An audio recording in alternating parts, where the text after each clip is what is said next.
আসসালামু আলাইকুম ওয়া রাহমাতুল্লাহি ওয়া বারাকাতুহু নাহমাদুহু ওয়া নুসাল্লি আলা রাসূলিহিল কারীম ওয়া বা'দ। সুপ্রিয় দর্শক শ্রোতা, আজকে আমরা ইনশাআল্লাহ সূরাতুল বাকারার ৯তম রুকুর তাফসীর করব। এই রুকুতে সর্বমোট ১১টি আয়াত আছে। আউযু বিল্লাহি মিনাশ শাইতানির রাজীম। বিসমিল্লাহির রহমানির রহিম। وَإِذْ قَتَلْتُمْ نَفْسًا فَادَّارَأْتُمْ فِيهَا। আর যখন তোমরা হত্যা করলে নাফসান একটি আত্মাকে, অর্থাৎ একজন মানুষকে, ফাদ্দারাতুম ফিহা অতঃপর সেই বিষয়ে তোমরা পরস্পরকে দোষারোপ করলে, ওয়াল্লাহু মুখরিজুম মা কুনতুম তাকতুমুন, আর আল্লাহ তাআলা প্রকাশ করে দিলেন তোমরা যা গোপন করছিলে। এটার ঘটনা আমরা গত তাফসিরে বলেছি ৮তম রুকুতে, আপনারা জেনেছেন। অর্থাৎ যখন বনি ইসরায়েলের সেই ধনী লোকটিকে তার ভাতিজা হত্যা করে ফেলে এবং তারা যখন পরস্পরকে দোষারোপ করে এবং একজন আরেকজনের মারমুখী অবস্থায় চলে যায়, তখন তাদের মধ্য থেকে একজন বলে যে আমাদের মাঝে যেহেতু নবী আছেন মূসা আলাইহিস সালাম, অতএব বিষয়টা আমরা তার কাছে নিয়ে যাই। তো মূসা আলাইহিস সালাম তাদেরকে একটি গরু জবাই করার কথা বলেন এবং সেই গরুর ঘটনাটা আপনাদেরকে বলেছি। তো আল্লাহ তাআলা সেই গরুর যে একটি টুকরোর মাধ্যমে আপনার সেই হত্যার ঘটনাটি উন্মোচিত করেন। আল্লাহ বলছেন যে তোমরা যা গোপন করতেছিলে আল্লাহ তা প্রকাশ করে দিয়েছেন। যেমন পরে আয়াত আল্লাহ বলেন, ফাকুলনা দ্রিবুহু বিবাদিহা, অতঃপর আমি বললাম তোমরা এই গাভীর একটি অংশ দ্বারা তাকে কি করো, আঘাত করো। কাযালিকা ইউহিল্লাহুল মাউতা, আর এভাবেই আল্লাহ রাব্বুল আলামিন কি করেন, মৃতকে জীবিত করেন। ওয়া ইউরিকুম আয়াতিহি, এবং তোমাদেরকে তিনি তার নিদর্শন দেখান। লাআল্লাকুম তাআকিলুন, যাতে তোমরা বুঝতে পারো। এখানে আল্লাহ রাব্বুল আলামিন মৃতকে জীবিত করে দেখিয়েছেন এবং এটা আল্লাহ তাআলার একটি নিদর্শন। আর এর মাধ্যমে আল্লাহ তাআলা বুঝাইছেন যে অবশ্যই তিনি মৃত্যুর পরে আবার মানুষকে পুনরায় জীবিত করবেন। অন্য আয়াতে আছে যে তোমাদের একজনকে মৃত্যুর পরে পুনরায় জীবিত করা সকলকেই মৃত্যুর পরে পুনরায় জীবিত করার মতোই। অতএব যারা মনে করে যে কবর দিল, মাটির সাথে মিশে গেল আর পুনরুদ্ধার নাই, এটা একেবারেই ভ্রান্ত আমলক। কারণ আল্লাহ তাআলা দুনিয়াতেই দেখিয়েছেন মৃত্যুর পরে তিনি মানুষকে জীবিত করে দেখিয়েছেন। তো এই ঘটনার পরে বনি ইসরায়েলদের কি অবস্থা, ইহুদিদের কি অবস্থা হলো, আল্লাহ সুবহানাহু ওয়া তাআলা সেই বিষয়ে বলছেন, সুম্মা কাসাত কুলুবুকুম মিন বা'দি যালিকা ফাহিয়া কাল হিজারাতি আও আশাদ্দু কাসওয়া, অতঃপর তোমাদের অন্তর হয়ে গেল কঠিন। এরপর এই ঘটনার পর ফাহিয়া কাল হিজারাতি, যেন তা পাথরের ন্যায়, আও আশাদ্দু কাসওয়া, অথবা তার চেয়েও কঠিন। অর্থাৎ তাদের হৃদয় কি হয়ে গেল, পাথরের মতো অথবা তার চেয়েও কঠিন। অথচ আল্লাহ তাআলা বলেন, ওয়া ইন্না মিনাল হিজারাতি লামা ইয়াতাফাজ্জারু মিনহুল আনহার, অনেক পাথর আছে যেগুলোর মধ্য থেকে নদীসমূহ প্রবাহিত হয়। অনেক পাথর থেকে নদী কি হয়, প্রবাহিত হয়। ওয়া ইন্না মিনহা লামা ইয়াশাক্কাকু ফায়াখরুজু মিনহুল মা, আবার অনেক পাথর আছে যেগুলো ভেঙে গেলে সেই পাথরের মধ্যে থেকে পানি বের হয়। ওয়া ইন্না মিনহা লামা ইয়াহবিতু মিন খাশিয়াতিল্লাহ, আবার অনেক পাথর আছে যেগুলো আল্লাহর ভয়ে ধসে পড়ে। ওয়াল্লাহু বিগাফিলিন আম্মা তা'মালুন, তোমরা যা করো সে সম্পর্কে আল্লাহ বেখবর নন। এই আয়াতে আল্লাহ রাব্বুল আলামিন পাথরের 3টি বৈশিষ্ট্যের কথা বলেছেন। কিছু পাথর আছে যেখান থেকে প্রবল অনেক পানি নিঃসরিত হয়, নদীসমূহ প্রবাহিত হয়। আবার অনেক পাথর আছে যেগুলোর মধ্যে পানি থাকে, সেটা ফেটে গেলে সেখান থেকে পানি বের হয়। আর কিছু পাথর আছে যেগুলো আল্লাহর ভয়ে ধসে পড়ে। অথচ ইহুদিদের হৃদয় এর চেয়েও কি কঠিন, অর্থাৎ তাদের হৃদয়টা এতটাই কঠিন হয়ে গিয়েছিল যে তারা আল্লাহ তাআলার ভয় তাদের মধ্যে ছিল না। তাদের মধ্যে কোনো মানুষের জন্য কল্যাণমূলক কোনো কিছুই ছিল না। পাথর থেকে মানুষ উপকৃত হয়, কিন্তু ইহুদি নিকৃষ্ট জাতি তারা এতটাই কঠোর হয়ে গিয়েছিল যে তাদের দ্বারা কোনো কল্যাণ সংঘটিত হতো না। তো এখানে আরেকটা বিষয় হলো যে কেন তাদের হৃদয় কঠোর হয়ে গিয়েছিল, এটা এখানে বলা না হলে অন্যত্র বলা হয়েছে। আর সেটা হলো তারা আল্লাহ তাআলার সাথে যে ওয়াদা ছিল সে ওয়াদা তারা ভঙ্গ করেছিল এবং আল্লাহ তাআলার নাফরমানিতে লিপ্ত হয়ে গিয়েছিল। তো আমরা যারা আছি রাসূল সাল্লাল্লাহু আলাইহি ওয়াসাল্লামের উম্মত, আমাদের হৃদয় কিভাবে কঠিন হয়? আমাদের মধ্যে অনেক মানুষ আছে যাদের হৃদয় পাথরের চাইতেও কঠিন। রাসূল সাল্লাল্লাহু আলাইহি ওয়াসাল্লাম বলেন, যখন মানুষ একটি গুনাহ করার তওবা না করে তখন তার কলবে একটি কালো দাগ পড়ে যায়। তওবা না করার কারণে সেটা থেকেই যায় এভাবে বারবার যখন সে করতে থাকে এবং তার অন্তরে একেবারে কালো ভস্ম হয়ে যায়, এরকম কালো হয়ে যায় এবং তার হৃদয়টা কি হয়ে যায়, একসময় কঠিন হয়ে যায়। চোখ দিয়ে আর পানি নিঃসরিত হয় না। পাথর থেকেও পানি নিঃসরিত হলেও কঠিন হৃদয়ের মানুষের চোখ থেকে আর পানি নিঃসরিত হয় না। গুনাহের দরুন, নাফরমানির দরুন মানুষের হৃদয় কঠিন হয়ে যায়। ফাতাতমাউনা আন ইউমিনু লাকুম ওয়া ক্বাদ কানা ফারীকুম মিনহুম ইয়াসমাউনা কালামাল্লাহ। তোমরা কি আশা করছো যে তারা তোমাদের উপরে ঈমান আনবে? ওয়া ক্বাদ কানা ফারীকুম মিনহুম, অথচ তাদের মধ্যে একটি দল আছে ইয়াসমাউনা কালামাল্লাহ, যারা আল্লাহ তাআলার কালাম শ্রবণ করে, সুম্মা ইউহাররিফুনাহু মিন বা'দি, অতঃপর কি করে সেটা পরিবর্তন করে ফেলে, এরপর মা আকালুহু, তারা বোঝার পরেও ওয়াহুম ইয়ালামুন, অথচ তারা জানে। অর্থাৎ তাদের মধ্যে একটি দল ছিল, রাসূল সাল্লাল্লাহু আলাইহি ওয়াসাল্লামকে উদ্দেশ্য করে বলা হচ্ছে যে তোমরা কি মনে করছো যে তারা তোমাদের প্রতি ঈমান আনবে? অথচ তারা তাওরাত শ্রবণ করত এবং সেটা শ্রবণ করার পরে কি করে করতো, বিকৃত করে ফেলতো, বুঝে শুনে তারা জানতো, তারপরেও তারা কি করতো, সেটা বিকৃত করে ফেলতো। বর্তমান সমাজে আমাদের মুসলমানদের অবস্থা হলো, আমরা অনেকেই মুসলমানের ঘরে জন্মগ্রহণ করার কারণে আমরা ভুলের মধ্যে আছি। আমরা আল্লাহর সাথে শিরক করছি, কুফরি করছি, এরকমভাবে আল্লাহ তাআলার যে বিধান তার বিরুদ্ধাচরণ করার পরেও আমরা মনে করছি আমরা মুসলমান। কারণ ওই যে মুসলমানের ঘরে আমরা জন্মগ্রহণ করে আমরা কি করছি, একটা ভুলের মধ্যে আসি। অতএব এই সমস্ত লোককে যখন ইসলামের জন্য বলা হয়, কল্যাণের জন্য ডাকা হয়, তখন কিন্তু তারা ইসলামের জন্য আসে না, ইসলামের কল্যাণের জন্য তারা কোনো কাজই করে না, বরং তারা কুফরি করে, শিরক করে, আল্লাহ তাআলার আইনের বিরুদ্ধাচরণ করে, বিধানের বিরুদ্ধাচরণ করে, এরপরেও তারা মনে করে তারা মুসলিম। নাউজুবিল্লাহ মিন হাযা। এটা এই যে সে মুসলমানের ঘরে জন্মগ্রহণ করছে বলেই সেরকম ভুলের মধ্যে আছে। কিন্তু মুসলমান যে শর্ত সাপেক্ষে মুসলমান হতে হয়, আল্লাহ তাআলার বিধান অস্বীকার করলে যে সে মুসলিম থাকে না, এই বিষয়গুলো আজকে আমাদের মধ্যে কি হয়ে গেছে, ভুল বোঝাবুঝি হয়ে গেছে। হাজারো নাফরমানির পর, আল্লাহদ্রোহী হওয়ার পরও সবাই মনে করছে সে মুসলিম।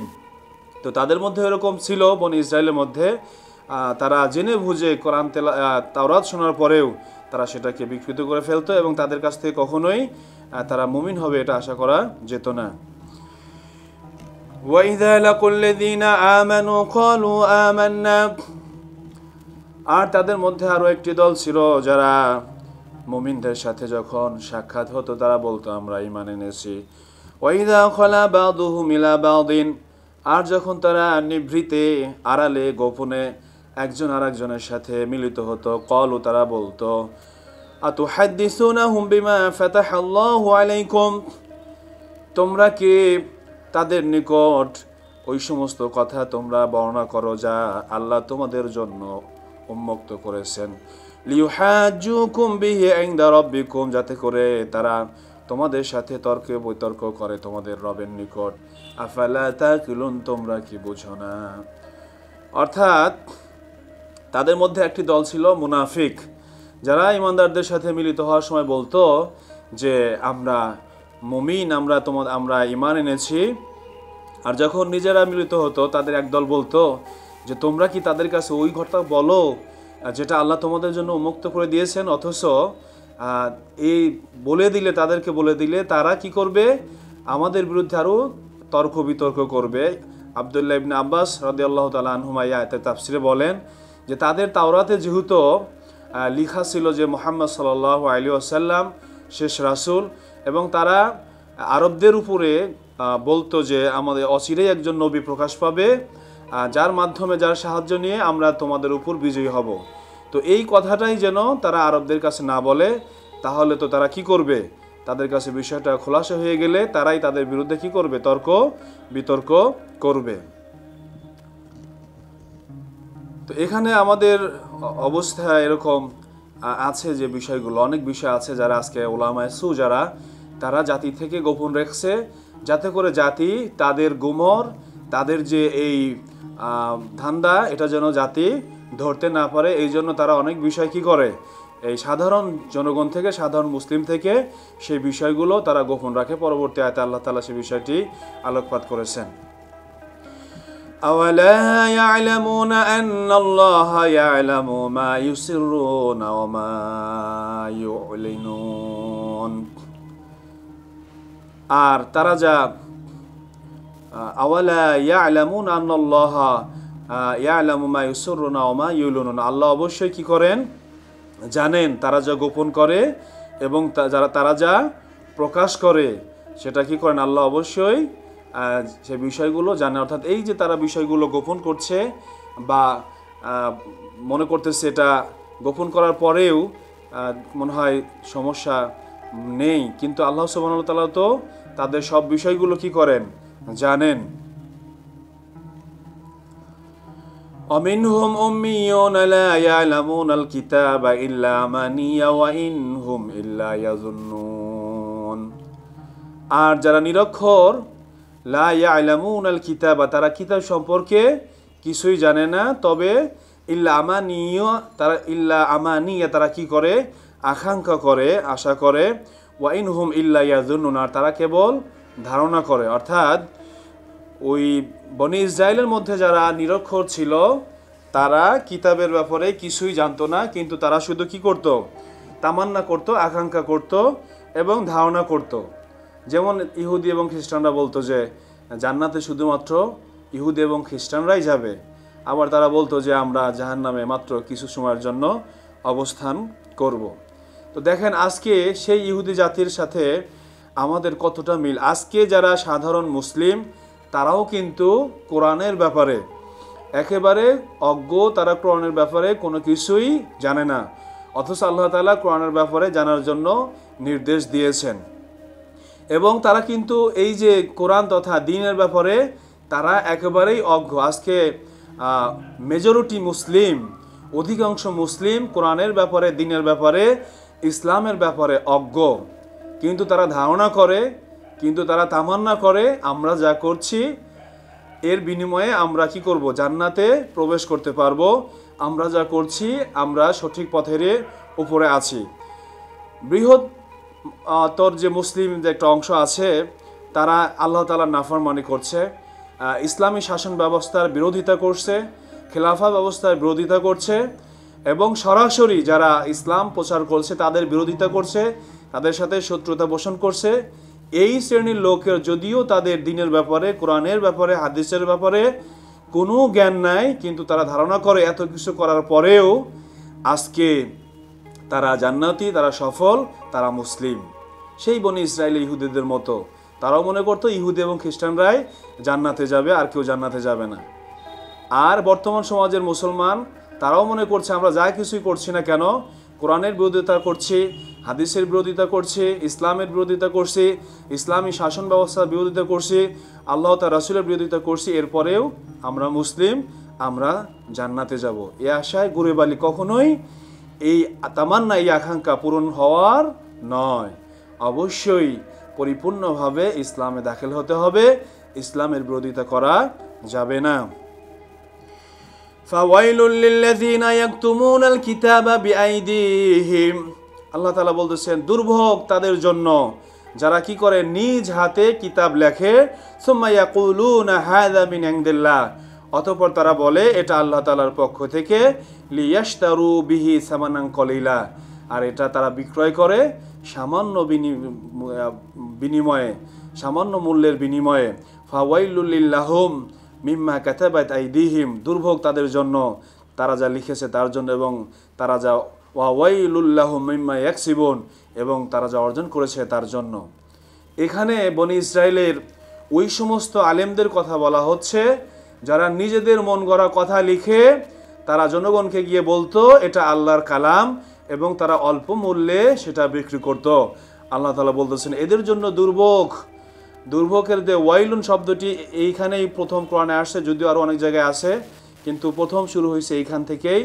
অতএব কেউ কেউ বলেছেন ওয়াইল হলো জাহান্নামের একটি কূপ, সেখানে যদি পাহাড়ও নিক্ষেপ করা হয় তাহলে নিমিষেই তা গলে যাবে।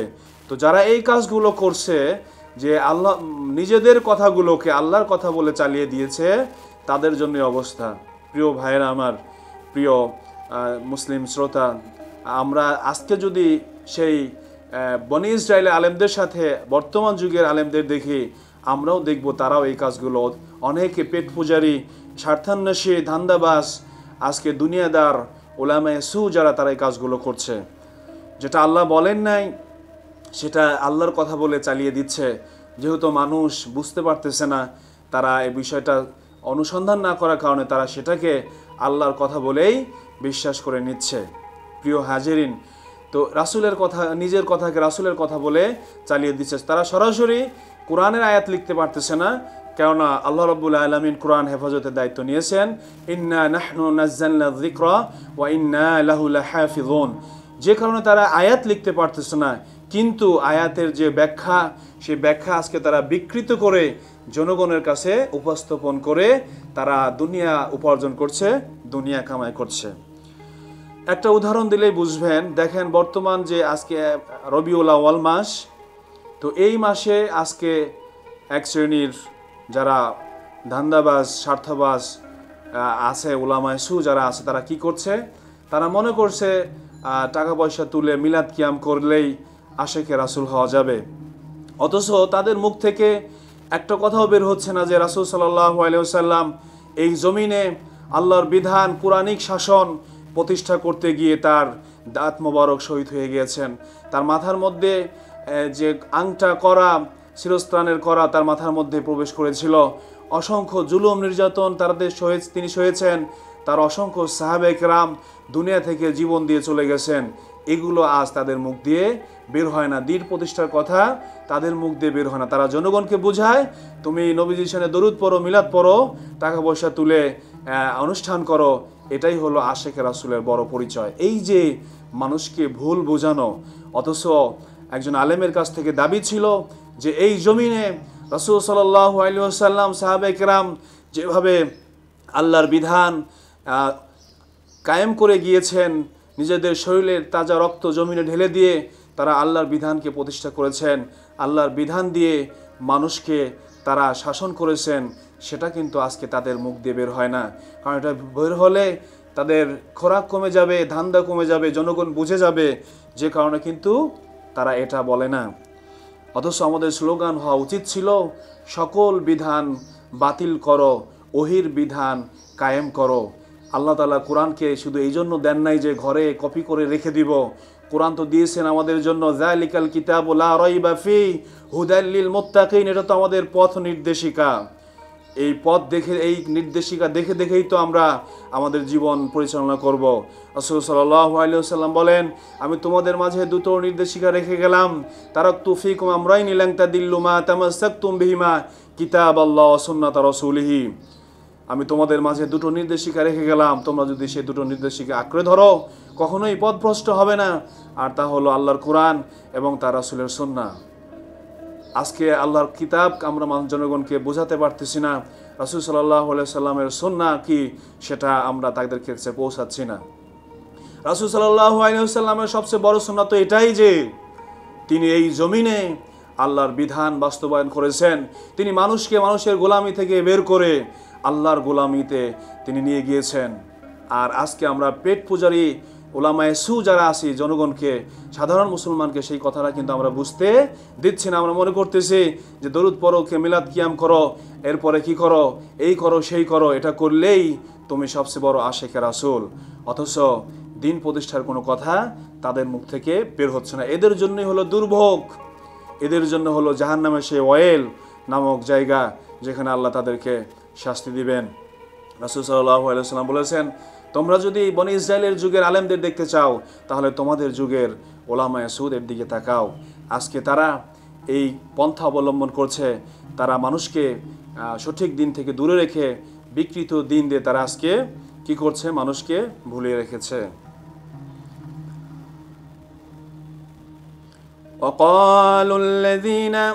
وقالوا لن تمسنا النار إلا أياما معدودة। আর তারা বলে যে জাহান্নামের আগুন তাদেরকে স্পর্শ করবে না কিছু দিন ব্যতীত। কুল আত্তাখাযতুম ইনদাল্লাহি আহদান ফালাই ইউখলিফাল্লাহু আহদাহু আম তাকুলুনা আলাল্লাহি মা লা ইয়ালামুন। তুমি বলো, তারা কি ব্যাপারে আল্লাহ তাআলার কাছ থেকে প্রতিশ্রুতি নিয়েছেন, ফালাই ইউখলিফাল্লাহু আহদাহু, আর আল্লাহ কখনোই এই ওয়াদা ভঙ্গ করবে না। আম তাকুলুনা আলাল্লাহ, বরং তারা কি বলে, আল্লাহর ব্যাপারে কি বলে, এই আম তাকুলুনা আলাল্লাহ, এই বানিয়ে বলে মা লা তা'লামুন, অথচ তারা তা জানে না।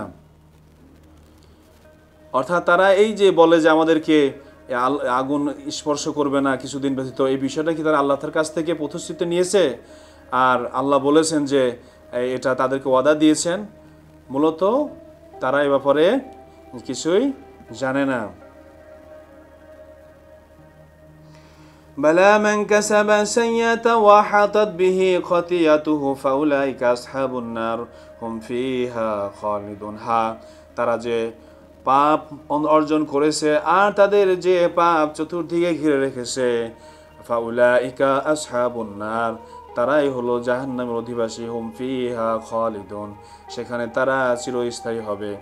ওয়াল্লাযীনা আমানু ওয়া আমিলুস সালিহাতি, আর যারা নেক আমল করেছে, ঈমান এনেছে, নেক আমল করেছে, উলাইকা আসহাবুল জান্নাহ, তারাই জান্নাতের অধিবাসী, হুম ফিহা খালিদুন, সেখানে তারা চিরস্থায়ী থাকবে। অর্থাৎ যারা মন্দ কাজ করছে এবং মন পাপ যাদেরকে ঘিরে ফেলেছে, তারা চিরস্থায়ীভাবে জাহান্নামী হয়ে যাবে। কাফের বেঈমান যারা আছে, এরা কশ্চিন কালেও জাহান্নাম থেকে বের হতে পারবে না। পক্ষান্তরে যারা ঈমান এনেছে, নেক আমল করেছে, তারা অবশ্যই জান্নাতে প্রবেশ করবে এবং সেখানে তারা চিরস্থায়ীভাবে থাকবে। আল্লাহ রাব্বুল আলামিন আমাদেরকে এই আলোচনা আলোকে আমরা যেন সংশোধন হতে পারি, তওবা করতে পারি, আমরা পরিপূর্ণভাবে দিনে ফিরে আসতে পারি, সমস্ত বাতিলকে পরিত্যাগ করতে পারি। আল্লাহ সুবহানাহু ওয়া তাআলা আমাদের সকলকে সেই তৌফিক দান করুন। আমিন। ওয়া আখির দাওয়ানা আলহামদুলিল্লাহি রাব্বিল আলামিন।